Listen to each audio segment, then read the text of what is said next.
கும்பராசிக்காரர்களுக்கு விரயங்கள் செலவுகள் இருந்தாலும் கூட அதனை அத்தனையும் சமாளிக்கக்கூடிய அளவிற்கு பணவரவுகள் வரக்கூடிய நிலையில் இந்த டிசம்பர் மாதம் அமைந்திருக்கிறது. 12ஆம் இடம் கூடுதல் சுபத்துவத்தோடு அமைந்திருப்பதால் வீட்டிற்கு தேவையான பொருட்கள் வாங்கக்கூடிய அமைப்பு, தொழிலுக்கு தேவையான முதலீடுகளுக்கான கடன்கள் அமையக்கூடிய அமைப்பு என நல்ல செலவுகள், நல்ல விதமான அத்தனை தன்மைகளும் கைகூடி வரக்கூடிய நல்ல மாதமாகவே இந்த மாதம் அமையும்.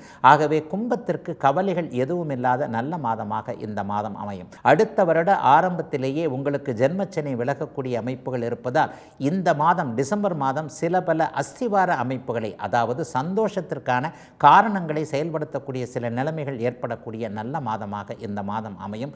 பயணங்கள் இருக்கும், சிலருக்கு சொந்த ஊர் பற்றிய எண்ணங்கள் இருக்கும், சிலருக்கு குலதெய்வ தரிசனம், சொந்த ஊருக்கு போகுதல், சொந்த ஊரில் வீடு கட்டுதல், வாகனம் போன்ற அமைப்புகளை அமைத்துக் கொள்ளுதல் போன்ற எல்லா நன்மைகளும் கிடைக்கக்கூடிய யோகமான நல்ல மாதமாகவே அமைந்திருக்கிறது கும்பராசிக்காரர்கள் எல்லோருக்கும் இந்த டிசம்பர் மாதம்.